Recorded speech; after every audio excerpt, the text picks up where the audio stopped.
vendeu caro, vendeu muito caro. Não foi nada barato, né? O que parecia ser tranquilo foi bem outro preço, né? É quase como se fosse o cara vai abastecer ali na quarta-feira, quando vai ver, teve aumento da gasolina e já é outro preço.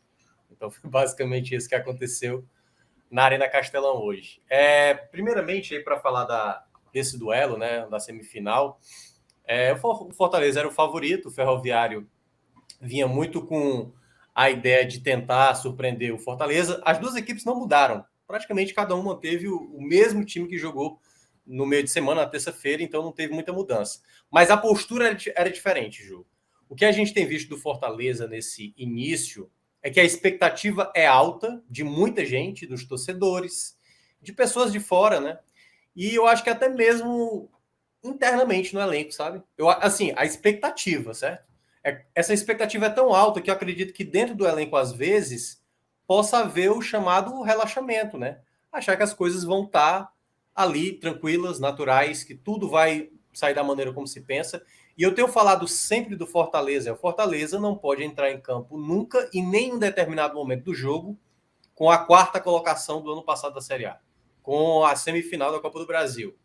Isso não vai pesar em nada. Já teve casos, como foi o caso do Fluminense, eu acho que foi o Fluminense, né, que foi campeão da Série A e no outro ano, por pouco não foi rebaixado. Acho que foi até um ano que conseguiu. No campo ele foi rebaixado. Ele só não foi Isso. rebaixado por causa do caso. O Everson, no dia seguinte, a Portuguesa perdeu os pontos. Ele foi rebaixado na Fonte Nova. Verdade, exatamente. E esse é o ponto principal. Para o Fortaleza entender todo o contexto do que ele fez na temporada passada, ele tem que entender que ele conseguiu fazer isso tendo o melhor futebol. E o que o Fortaleza apresentou hoje diante do Ferroviário foi dois tempos distintos. No primeiro, um time sendo melhor, sabendo da qualidade que tem, imprimindo o seu ritmo e criando várias possibilidades. O jogo se desenhava no primeiro tempo para uma vitória tranquila, tal qual tinha sido contra o Pacajus, tal qual que tinha sido contra o Souza em um determinado momento, embora o Ferroviário no final do primeiro tempo já tivesse ali uma atitude de não deixar o Fortaleza prevalecer sempre. O Fortaleza esteve melhor do que o Ferroviário, teve chute do Lucas Lima, teve bicicleta do Moisés, teve uma tentativa de meia bicicleta do Robson, o gol saiu num passe do Lucas Lima para o Pikachu para dar o passe para o Moisés, então era um Fortaleza melhor. O que foi que aconteceu na volta do intervalo? O Fortaleza simplesmente demorou até voltar, e nessa de demorar, demorou também até de entrar na partida. Com 7 minutos, apenas 7 minutos de segundo tempo, o Ferroviário já tinha dado 4 chegadas ao ataque.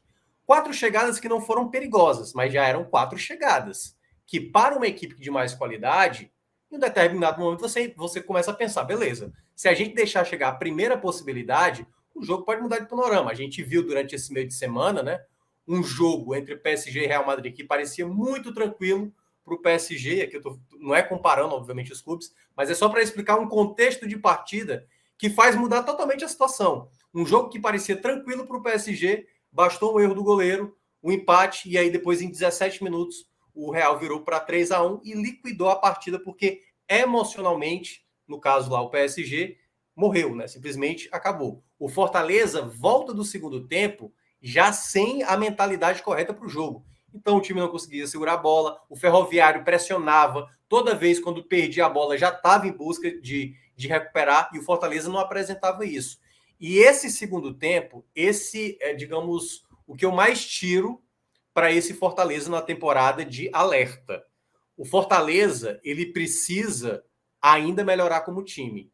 Eu não acho, a partir desse jogo mesmo, já é o 11º jogo da temporada, que o Fortaleza deva ser olhado da mesma maneira como foi olhado para 2021. Claro que 2021 foi mudando, né? A gente viu ali o Fortaleza, quando teve aquela sequência positiva, teve uma perspectiva mais alta. Mas o Fortaleza de hoje, o que tem apresentado na média dos 11 jogos até aqui, é um Fortaleza que não vai ir muito além do que o torcedor mais, digamos, entusiasmado, com a expectativa alta de contratações que chegaram, vai possivelmente ver em campo. Pode acontecer de outras situações aparecerem até mesmo durante esse percurso. Fortaleza pode sim melhorar, mas o que a gente tem visto desse Fortaleza é o time não está sabendo reagir a situações.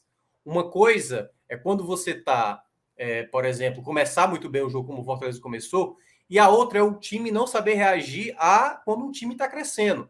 E deu para ver até na fala do Vojvoda, né, na coletiva pós-jogo, quando foi perguntado dessa queda de rendimento do primeiro para o segundo tempo, ele falou: eu prefiro olhar pelo lado positivo que aconteceu no primeiro tempo.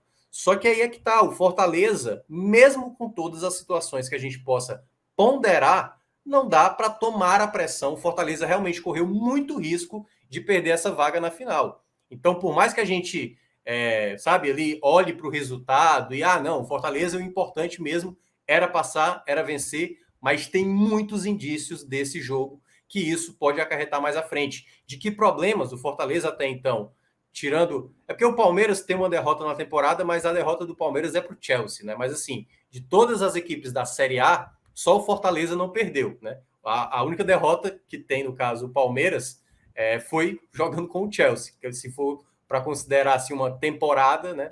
A derrota do Palmeiras, então se for considerar só com times brasileiros, o Palmeiras e o Fortaleza ainda não perderam na temporada. E, dado todo esse contexto de invencibilidade, eu não vou me ater a essa questão.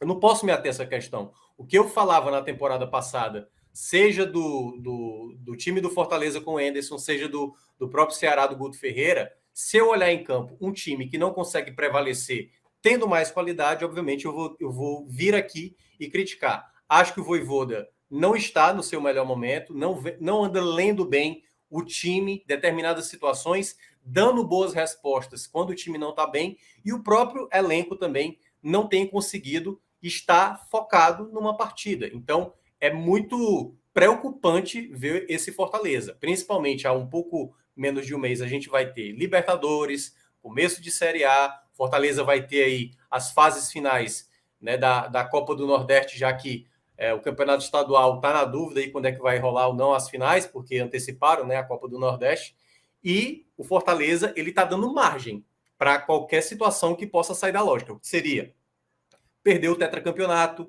não chegar na final do campeonato da Copa do Nordeste, isso se não enfrentar o Ceará, né, antes, porque pode acontecer também. Então, esse Fortaleza, ele está dando uma margem para você imaginar que uma equipe considerada a melhor da região, sim, tem como uma equipe com menos qualidade superá-lo, porque o Fortaleza não tem apresentado isso dentro de campo. Então, no segundo tempo, o Fortaleza se valeu muito de dois jogadores especificamente, Max Wallace e, no caso, o Benevenuto. Muitas jogadas que foi com o Edson Carius dando muito trabalho, uma defesa muito lenta de recomposição, um time que não tinha posse da bola, e todo o segundo tempo foi na tônica do Ferroviário, que conseguiu um empate numa bola parada, exatamente com o gol do Carius, e depois poderia ter virado o jogo, né? Se não fosse exatamente ali o zagueiro, o Benevenuto e também o Max Wallace para impedir uma virada. E já no final, o Fortaleza conseguiu fazer o gol que deu a vitória, teve outras chances ali, uma com o Kaiser, que o Kaiser perdeu um gol inacreditável, uma outra com Vargas, que chutou por cima do gol. Mas se você olha no geral, somada a outras atuações, é a terceira partida que o Fortaleza não consegue prevalecer como time nos 90 minutos, é muito preocupante. Eu diria que é muito preocupante porque é quase como se isso ressoasse para outras partidas que possam vir à frente. Se isso vai acontecer ou não, vai muito da autocrítica, né, da comissão técnica, do elenco, de não começar a ponderar, sabe? Aquela coisa de tipo, não, o outro time vendeu caro, o outro time jogou muito bem. Jogou bem, o Ferroviário jogou muito bem. Mas aí você não reagir a isso, esse é o ponto que eu mais destaco do Fortaleza hoje. O Fortaleza não tem reagido às situações. Aconteceu contra o Altos na semana passada, aconteceu em outros jogos, né, contra o Náutico, contra a equipe do Botafogo. O Fortaleza simplesmente parou de reagir, simplesmente deu ação ao adversário e ele não teve nenhum tipo de contra-ataque, de postura de contra-ataque para tentar ameaçar mais o adversário.